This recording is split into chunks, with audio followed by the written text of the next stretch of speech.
So guys, officer बनना चाहते हो, group A gazetted post, salary 1 lakh से भी ज्यादा, बेसिक 56,100, लेवल 10। तो यस, आप सभी के लिए एक मौका निकला है यूपीएससी के द्वारा। ये देखिए, यूपीएससी का advertisement number 05/2026, union public service commission. अब इसके अंदर बहुत सारी रिक्रूटमेंट्स हैं जिसमें अलग अलग वैकेंसीज बताई गई हैं। तो देखिए, जैसे कि सबसे पहली वैकेंसी है 25 vacancy for the post of airworthiness officer in directorate general of civil aviation.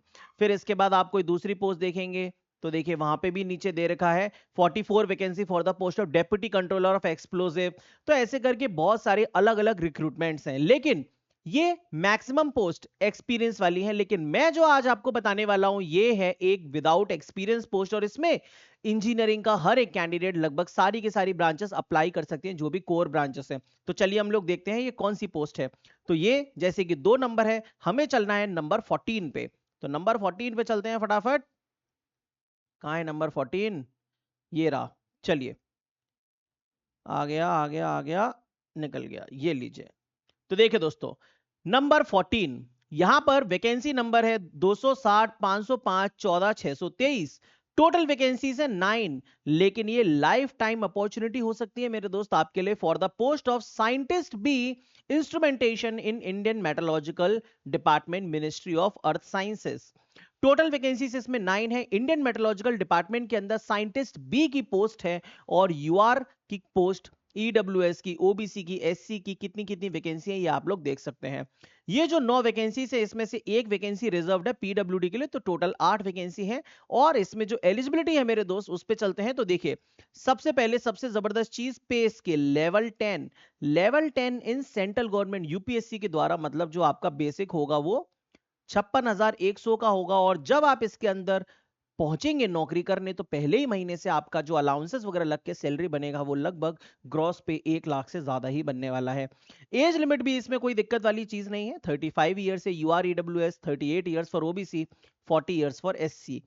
Essential qualification देखेंगे तो सिर्फ और सिर्फ बैचलर्स डिग्री चाहिए इंजीनियरिंग में, या तो बीई या बीटेक चाहिए इलेक्ट्रॉनिक्स एंड कम्युनिकेशन से, या मैकेनिकल या IT, instrumentation technology, mechatronics, electrical, या फिर कंप्यूटर साइंस। ये सभी के सभी ब्रांचेस इसमें एलिजिबल हैं।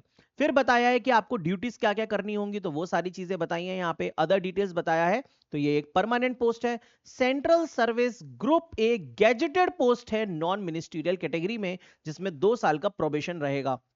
इसके अंदर सिलेक्शन कैसे होता है, तो देखिए, direct recruit shall be required to successfully complete a mandatory induction training of at least 2 weeks duration. ये अलग चीज बता रहा है। तो न्यू दिल्ली में आपकी जनरली पोस्टिंग रहेगी, और बाकी ऑल इंडिया सर्विस की लाइबिलिटी रहती है यूपीएससी के द्वारा। अब इसका एग्जामिनेशन पैटर्न क्या है, फॉर्म फीस क्या है, और बाकी सारी बातें, लगभग एलिजिबिलिटी और एज लिमिट तो हो ही गया। तो देखिए, उसके लिए हमें जाना होगा नीचे। अच्छा, एक चीज और, इसमें 14 नंबर के अलावा दोस्तों 16 नंबर की भी एक पोस्ट है, और इसमें टोटल 6 वैकेंसी है। और ये पोस्ट है किसकी, ज्वाइंट असिस्टेंट डायरेक्टर की, directorate of coordination police violence के अंदर, मिनिस्ट्री ऑफ होम अफेयर्स के अंदर।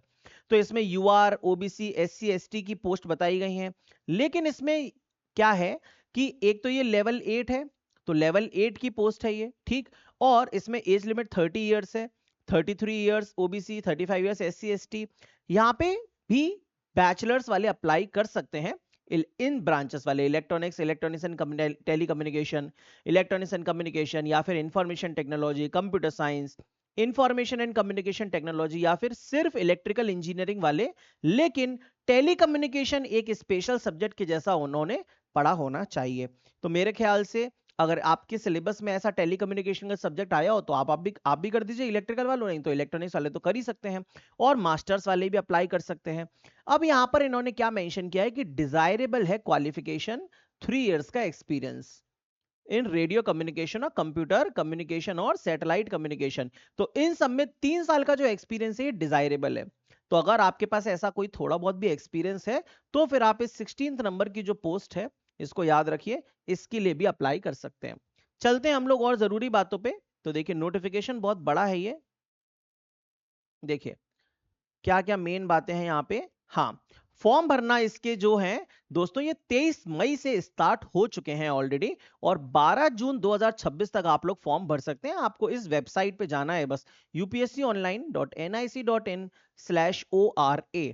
इस वेबसाइट पे जाना है। 23 मई से फॉर्म भरना स्टार्ट है, 12 जून तक फॉर्म भरे जाएंगे। जो इसकी एग्जामिनेशन फीस है वो बहुत ही नॉमिनल है, सिर्फ और सिर्फ 25 रुपीज एग्जामिनेशन फीस है। तो देखिए यहाँ पे लिखा होगा लास्ट डेट है 12 जून 2026 शाम के 6 बजे तक। जो एग्जामिनेशन फीस है वो सिर्फ और सिर्फ 25 रुपए है दोस्त। और इसके अलावा और क्या इंपॉर्टेंट चीजें हैं यहाँ पे, सेंटर्स कहां कहां पे होंगे, एग्जाम कहां कहां पे होंगे, तो पूरे के पूरे भारत में इन शहरों के अंदर आपका एग्जामिनेशन सेंटर पड़ सकता है। ठीक है, इसके अलावा यहाँ पे क्या बताया गया है, सिलेक्शन के बारे में बताया गया है। जनरली ये जो पोस्ट होती हैं इन पे रिक्रूटमेंट जो होता है ये इंटरव्यू के थ्रू कराया जाता है। तो यूपीएससी डायरेक्टली इंटरव्यू के लिए आपको शॉर्टलिस्ट करेगा, तो आपको मेल वगैरह आएगा, कॉल आएगा, ये सब चीजें। अगर ज्यादा नंबर ऑफ एप्लीकेंट्स जैसे कि अप्लाई करते हैं तो फिर रिक्रूटमेंट टेस्ट भी करवाया जा सकता है। अभी रिक्रूटमेंट टेस्ट का एग्जामिनेशन पैटर्न क्या है ये सब तो कुछ नहीं बताया है, लेकिन इतना बताया है कि भाई जनरली शॉर्टलिस्ट किया जाता है इंटरव्यू के बेसिस पे, और अगर नहीं तो रिक्रूटमेंट टेस्ट के बेसिस पे, और फिर इंटरव्यू। मतलब इंटरव्यू तो होगा ही होगा, है ना, यूपीएससी की पोस्ट है सेंट्रल ग्रुप ए, तो भाई इंटरव्यू तो बनेगा ही बनेगा।